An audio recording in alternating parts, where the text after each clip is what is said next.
Mga master, okay lang bang? Huwag niyong skip ang mga ad sa aking mga video kung okay lang mga master. Salamat sa solid na suporta po. Yon, what's up mga masters? Nandito na naman tayo sa panibagong araw, panibagong kabanata na naman ang pagsasama-samahan natin ngayon guys.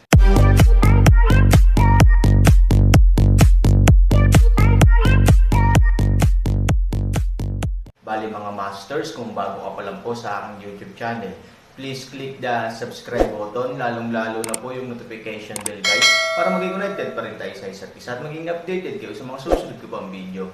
Bali mga masters, bago natin umpisahan ng kwento ay mag-shoutout po muna tayo para sa mga solid nating tagapakinig. Yun na nga mga masters, no? Bali hindi na ito patagalin. In 3, 2, 1, let's go!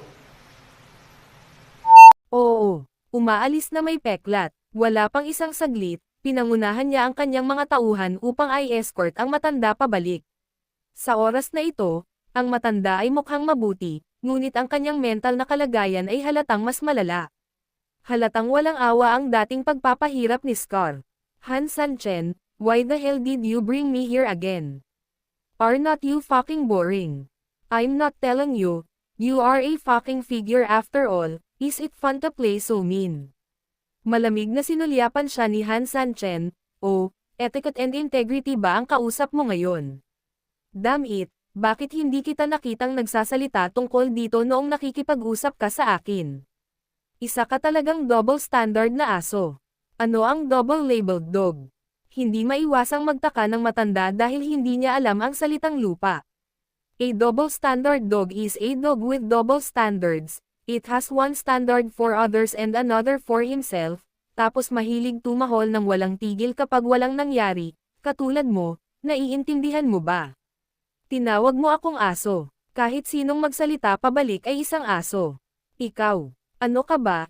Tumahimik ka nga yang mabahong bibig mo, moldite kang matandang aso. Namula ang mukha ng matanda sa galit, at saglit na hindi alam ang isasagot.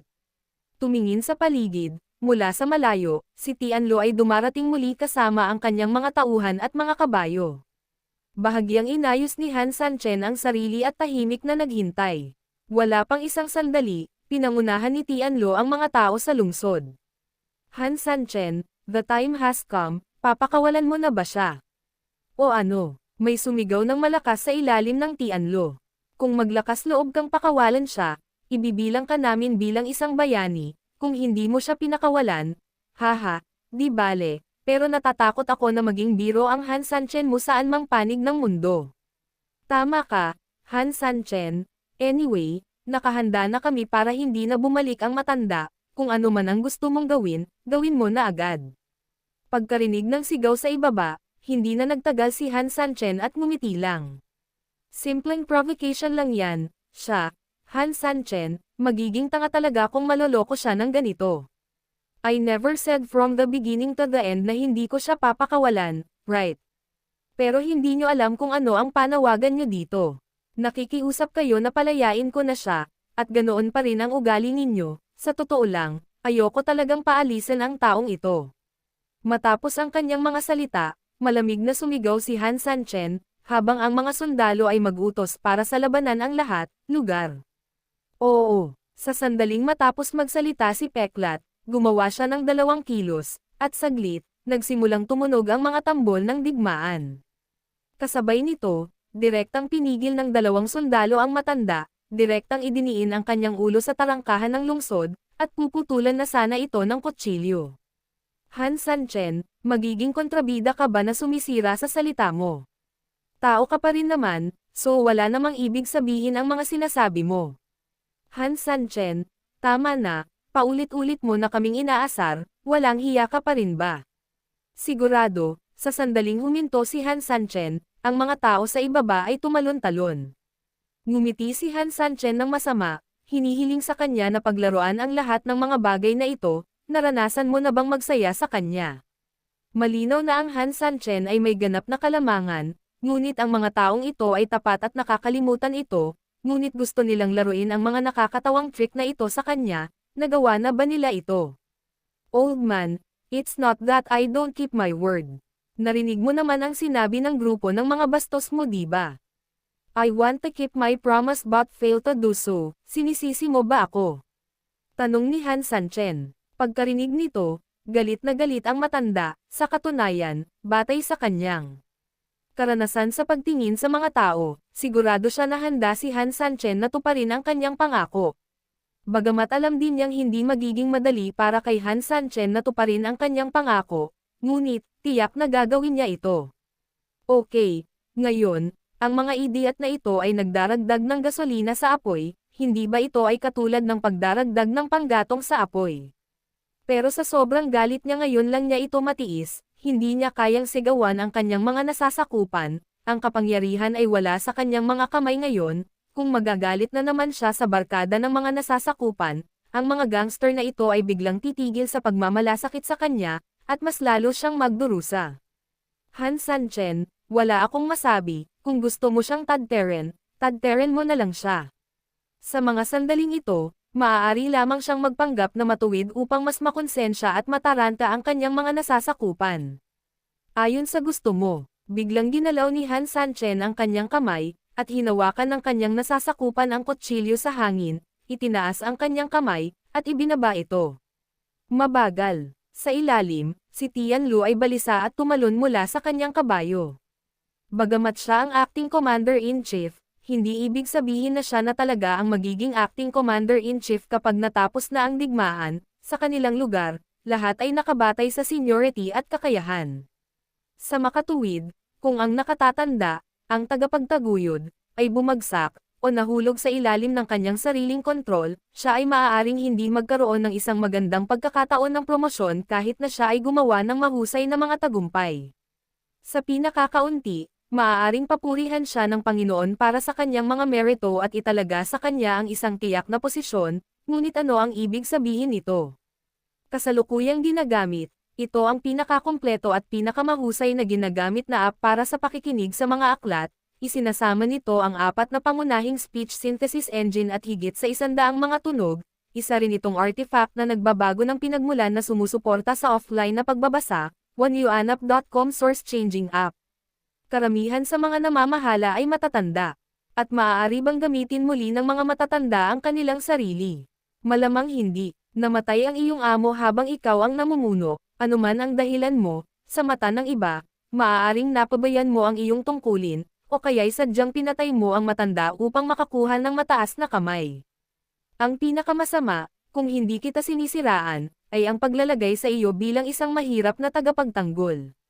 Nais kong itanong, gaano kahalaga ang gayong tao, at isang taong pinalaki ng ibang matatanda, na gagamitin mo? Siyempre may feelings din. Maaari bang pansamantalang kunin ni Tianlu ang posisyon ng ahente sa isang grupo ng mga crony? Sa sariling lakas lang ba talaga umaasa si Tianlu? Halatang hindi, halos pare-pareho lang talaga ang lakas ng lahat, ang kanyang kakayahang umupo sa posisyon na ito ay higit na nakasalalay sa kanyang relasyon sa mga matatanda kaysa sa iba. So, then again, hindi pa rin ba ito relasyon? Ayaw niyang patayin ng buhay ang matanda, gusto lang niyang ipakita ang iba't ibang pamamaraan at kakayahan niya sa pamamagitan kay Han Sanchen, at least pagkatapos na batiin ang matanda pabalik, ang kanyang kakayahan ay mapapabuti sa harap ng matanda, iba ito, at natural na mas mataas ang status kaysa sa iba. Pero sinong mag-i-imagine na kung hindi ka magnakaw ng Amerikana, hindi ka magnakaw ng manok, pero isang dakot na bigas ang nawala. Hindi tinanggap ni Han Sanchen ang trick na ito, at ang sitwasyon ay naging medyo matigas. Han Sanchen, kung na-offend ka namin sa sinabi namin kanina, patawarin mo ako. Sabik din kaming batiin ang matanda, kaya nagkamali kami ng walang ingat. Bahagyang itinigil ni Han Sanchen ang kutsilyo, at isang buhok lang ang layo ng kutsilyo sa leeg ng matanda, kahit ang matanda na kasing tatag ng matandang aso ay natakot at pinagpawisan ng malamig.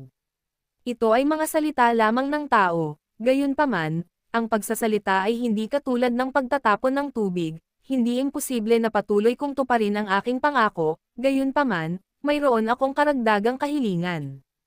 Kahit anong hiling, pagkatapos ibalik ang lumang bagay na ito, ipagpatuloy ang tigil sa loob ng 1 oras, kung kaya mo, tutuparin ko pa rin ang pangako ko, ang oras na ito ay para lang parusahan kita sa mga bastos mong salita, naiintindihan mo ba?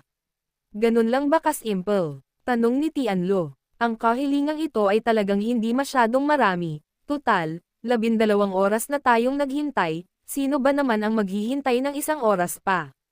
Sa tingin mo ba ako, Han Sanchen, ay tila isang taong hindi tumutupad sa aking salita? Naiinis na sabi ni Han Sanchen. Saglit itong pinag-isipan ni Tianlo at naisip, okay, kaya kung sumang-ayon sa mga kondisyon mo. Dahan-daang itinaas ni Han Sanchen ang kanyang kamay at ibinato muli ang kutsilyo sa kamay ng sundalo. Kung ganoon, Peklat, bitawan mo siya. Kinuha ni Peklat ang utos, lumapit sa matanda sa ilang hakbang, at binitawan ang lubid sa kanyang katawan. Kalaunan, sa ilalim ng escort ng Peklat at iba pa, ang matanda ay dinala sa ilalim ng tore ng lungsod at ibinigay sa kabilang partido. Matapos batiin ang mga matatanda, sa wakas ay nakahinga ng maluwag ang lahat ng mga commander. Ang matanda mismo ay hindi maiwasang makaramdam ng kaunting takot, kahit na walang panganib sa daan, pumunta pa rin siya sa impyerno at lumayo, sa pagkakataong ito ay hindi siya namatay, na talagang isang hindi inaasahang kagalakan. Kuya, atras ba tayo? Pagkaraang salubungin ni Tianlo ang matanda, nagpadala siya ng isang tao upang dalhin ang matanda sa sedan na matagal nang inihanda, at tinanong ang matanda para sa kanyang opinyon. Kumunat ang noo ng matanda at sandaling nag-isip ng mabuti, ano sa tingin mo? My subordinate believe that the troops can be withdraw appropriately, it's only for an hour anyway, they can't do much with this time. Tumango ang matanda, sa 12 oras, naghanda na si Han Sanchen para sa digmaan. Sa kabilang banda, ang kanilang pangunahing layunin ng pagpunta dito sa oras na ito ay upang batiin ang mga matatanda, bagamat walang problema sa kanilang lakas militar, maaari silang maglunsad ng pag-atake sa Han Sanchen anumang oras. Ngunit kung tutusin, ang paghahanda ay hindi pa rin sapat, at ang isang padalos-dalos na laban ay maaaring hindi masyadong maganda, mas mabuting bigyan sila ng mukha. Okay, balik muna tayo sa camp. Sa kaway ng matanda, dahan-daang umatras ang hukbo patungo sa orihinal na kampo. Alam din ni Han Sanchen na dumating na ang kanyang tunay na pagkakataon. Peklat, umiiral. Inform all brothers immediately and stay put, no action is allowed without my order. Oo, sa ngayon, ito ay isang huling minutong bagay lamang, at natural na mauunawaan ni Han Sanchen na ang ilang mga kapatid ay handang gumawa ng hakbang sa oras na ito. Gayunpaman, sa maraming beses na nangyari ito, mas malinaw sa Han Sanchen na kailangan nilang maging mas kalmado. Maya-maya, bumalik ang Peklat. Leader, nasa pwesto na ang lahat ayon sa mga naunang arrangement, kailan tayo dapat kumilos? Mga kalahating oras, huli na ba? Nakasimangot si Han Sanchen, anong ibig mong sabihin? We only have an hour, but half of it wasted. I'm worry hindi maganda ang epekto. Nanlaki ang mata ni Han Sanchen sa Peklat, in terms of ik, malayo talaga ang scar kay Hyjin at Huya. Sa katunayan, ito ay tumatagal ng 1 oras, hindi na kailangan ng Han Sanchen ng 1 pang oras para maghanda para sa digmaan o gumawa ng anupaman, ang oras na ito ay talagang 1 oras lamang ng pagkalumpo. Ito ay may dalawang epekto, ang isa ay ang paggawa nito ay natural na magpapakalma sa kalaban sa kanilang pagbabantay, kung tutuusin, sa kanilang pananaw, kung naghahanap pa sila ng pagkaantala ng oras sa oras na ito, dapat na sila ay gumagamit ng puwersa. Ito ay isang walang magawang galaw. Pagkatapos, natural na ire-relax nila ang kanilang pagbabantay at hindi masyadong magpapansin o maghahanda ng sobra. Pangalawa, nagbibigay din ito sa kanila ng tiyak na oras ng paghahanda. Sa proseso ng paghahanda, ito talaga ang pinakamagandang pagkakataon ni Han Sanchen na gumawa ng hakbang. Ito ay isang gawa ng paralysis.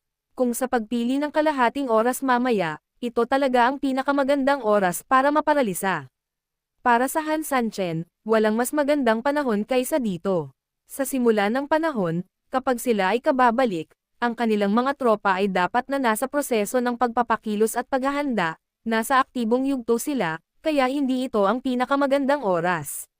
Sa kabilang banda, sa pagtatapos ng oras, ang hukbo ng kaaway ay naghahanda na sa pagsalakay kay Han Sanchen at iba pa, nasa aktibong yugto pa ito, at hindi ito ang pinakamagandang oras. Sa kanila, ito ay 1 oras ng paghihintay para sa kalaban upang maghanda at maghintay na magpadala ng mga tropa. Ito rin ang pinakamagandang oras para sa pamamanhid at sila ay magsama-sama, Sa oras na iyon, ang pagsindi ng apoy ay natural na pinakamahusay na pagkakataon. Matapos makinig sa paliwanag ni Han Sanchen, dumampi sa ulo niya si Peklat at tumango. Hindi siya nagulat, ngunit kakaiba na ang lahat ay may parehong ulo. Bakit pakiramdam niya iisa lang talaga ang ulo niya, ang iba naman ay hindi mabilang ang ulo. Bumaba ka na at maghanda, gusto kong kumanta. Nakangiting utos ni Han Sanchen. Inamin ni Scar na tulala siya nang bumaba siya, kahit na gusto niya talagang tanungin si Han Sanchen kung anong klaseng palabas ang kinakanta mo, pero pakiramdam niya sapat na ang tanong niya, at nahihiya talaga siyang magtanong ulit, bumaba. Sa makatuwid, ang tanging bagay na maaari niyang gawin ngayon ay gawin ang sinabi ni Han Sanchen. Tumingin si Han Sanchen sa langit at ngumiti, ngayon, isa na lang ang huling bagay na natitira. Pumunta ka at ipaalam sa Panginoon ng Luo City para may hatid ang gusto ko. Oo, umalis ang mga nasasakupan, at sa ilang sandali, sumugod si Luo Jin kasama ang ilang mga katulong. Lord Luo City, ready ka na ba sa gusto ko? Ayon sa iyong kahilingan, ang lahat ng langis sa Yetian City ay inilipat sa ilalim ng pader ng lungsod. Sa panahong ito, si Luo Jinjun ay sumunod sa mga tagubilin ni Han Sanchen at nagre-recycle ng lahat ng uri ng langis at taba mula sa bawat sambahayan sa mataas na presyo. Nakakain man o pang-araw-araw, basta mantika, huwag mong pabayaan. Pumunta at dalhin ang lahat ng langis sa pasukan sa ilalim ng lupa, utos ni Han Sanchen sa kanyang mga nasasakupan. Oo, pinuno ng alyansa. Kinuha ng subordinate ang utos at bumaba kasama ang isang grupo ng mga tao. Mr. Han, the time is coming, hindi pa umaatres ang tropa mo ng Ant-Man, pag naglagay ka ng langis sa underground passage. Once na nag-apoy na, wala nang tumutubo na damo sa passage, paalala ni Luo Jin. Upang sindihan ang isang puno sa apoy at matiyak ang ganap na tagumpay, ito ay lubhang kinakailangan na magkaroon ng isang combustion accelerant. Ngunit kung walang lalabas na langgam sa daanan, ang kanilang mga katawan o bangkay ay nakatakdang maging bahagi ng pagkasunog kung ang apoy ay bumaba. Sa totoo lang, ito ang ikinabahala ni Han Sanchen. Ant-Man is not moved at all. Yun na nga mga Now, masters, no? Bali panibagong kabanata na naman yung natapos natin ngayong gabi. Muli, maraming salamat po talaga sa walang sawang suporta po sa aking YouTube channel na talagang inaabangan niyo po ang bawat upload ko po. Bali mga masters, magkita-kita ulit po tayo bukas ng gabi at ngayon po ay magpapaalam po muna tayo. Bali mga masters, bye-bye!